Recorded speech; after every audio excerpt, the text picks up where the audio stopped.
Muy buenas tardes, tengan apreciables maestrantes. Los saluda con el gusto de siempre la doctora María Catalina y en esta ocasión es un placer para su servidora poder disertar nuestra primer cápsula informativa en donde abordaremos la introducción a los derechos humanos.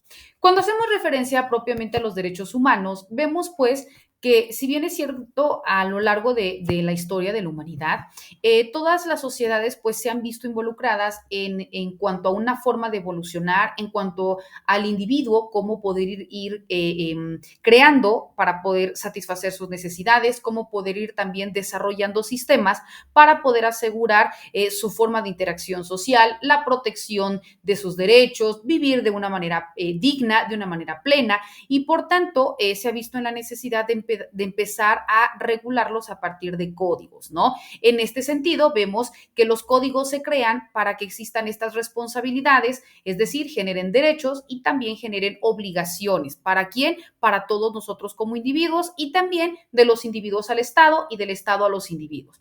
Finalmente, vemos pues que en 1948, cuando la comunidad internacional se reúne para poder llegar a un acuerdo sobre la creación de un código en donde se encontraran regulados todos aquellos derechos que tuvieran las personas y que luego entonces generaran una forma de vinculación entre los estados, es decir, que todos pudieran regular en el mismo sentido, que todos generaran o crearan sus instrumentos jurídicos normativos enfocados en la protección más amplia de los derechos que tuvieran las personas, sin que existiera ningún tipo de distingo, ¿no?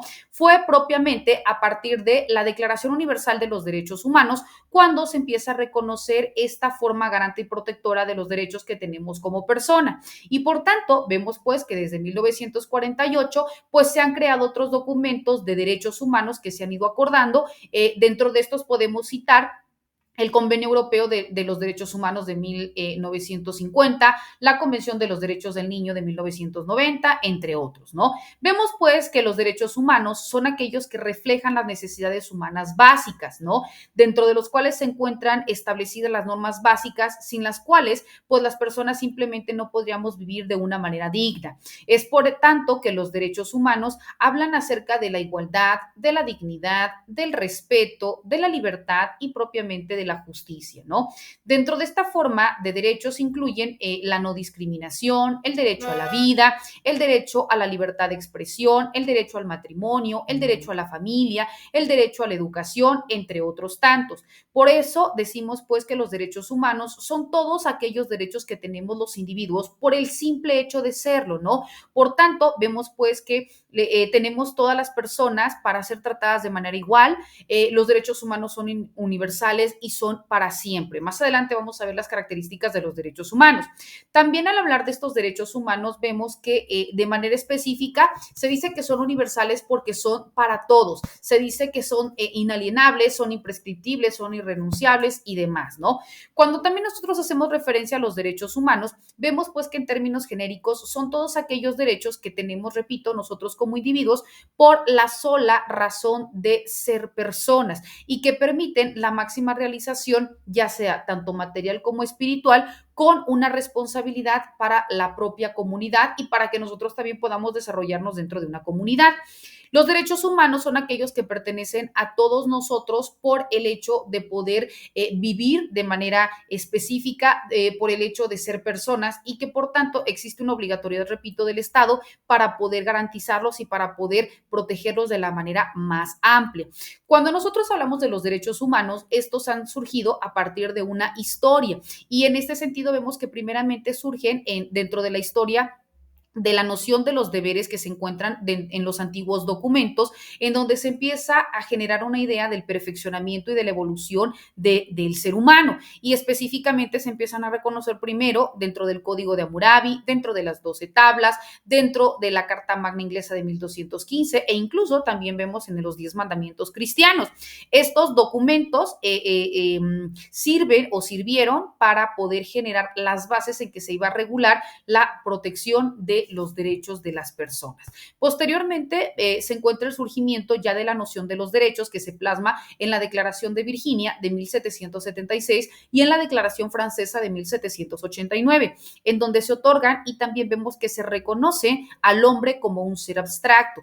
Posteriormente viene una tercera etapa en donde se encuentra propiamente el tránsito de del estatismo holístico que subordina a el individuo bajo el principio de un Estado donde se otorgan los derechos a los individuos. Y en ese mismo sentido surge la preeminencia del individuo sobre el Estado, que era una noción individualista que constituye el entorno de los primeros pensadores o analistas, que eran Thomas Hobbes, John Locke y Juan Jacobo Rousseau.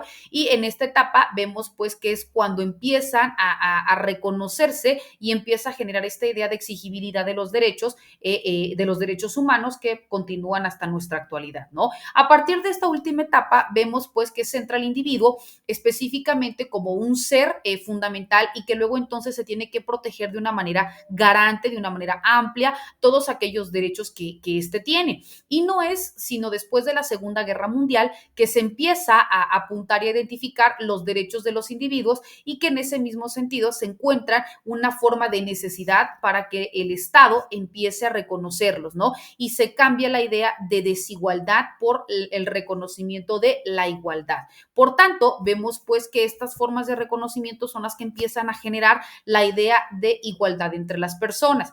Dentro de los principios de los derechos humanos, vemos que empiezan a reconocerse específicamente a partir de todo este proceso evolutivo y toma especial atención en nuestra legislación mexicana a partir de la reforma constitucional del 2011, en donde se establece la primera parte del párrafo tercero de nuestro artículo primero constitucional sobre los principios base de los derechos humanos, en donde nos indica que todas las autoridades dentro del ámbito de su competencia tienen la obligación de promover, de respetar, de proteger y de garantizar los derechos humanos de conformidad con los principios de universalidad, interdependencia, indivisibilidad y progresividad.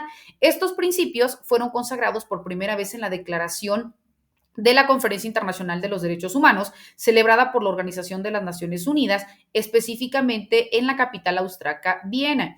Y en ese sentido vemos que cuando hace referencia a la universalidad es porque son aplicables a todas las personas sin que exista ningún tipo de distingo, ya sea por color, por raza, por sexo, por origen étnico, por nacionalidad, por orientación sexual, etcétera, ¿no? Esta característica también hace referencia a que son derechos aceptados por todos los estados.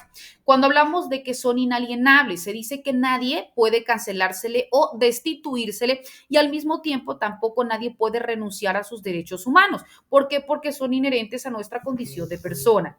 Se dice también que son indivisibles e interdependientes. ¿Por qué? Porque los derechos humanos están relacionados unos con otros, de tal forma que para que se puedan ejercer o para que puedan satisfacer de una manera más amplia, pues obviamente van a estar vinculados y se tiene que ir protegiendo o garantizando todos estos, ¿no? Se dice que son progresivos. ¿Por qué? Porque se establece una forma de conexidad, es decir, no se puede retroceder, siempre tienen que ir en aumento, los derechos ya se encuentran establecidos dentro de los ordenamientos jurídicos y por tanto pues tienen esta obligatoriedad respectiva, tienen esta condición vinculante y que repito, todos estos tienen que ir para la satisfacción de nosotros como personas. Estos y otros temas apreciables maestrantes son los que vamos a continuar disertando de manera muy puntual en nuestras subsecuentes cápsulas informativas, así como también dentro de nuestras sesiones virtuales, quedando, como siempre, a sus apreciables órdenes ante cualquier duda o comentario. Que tengan excelente día. Hasta luego.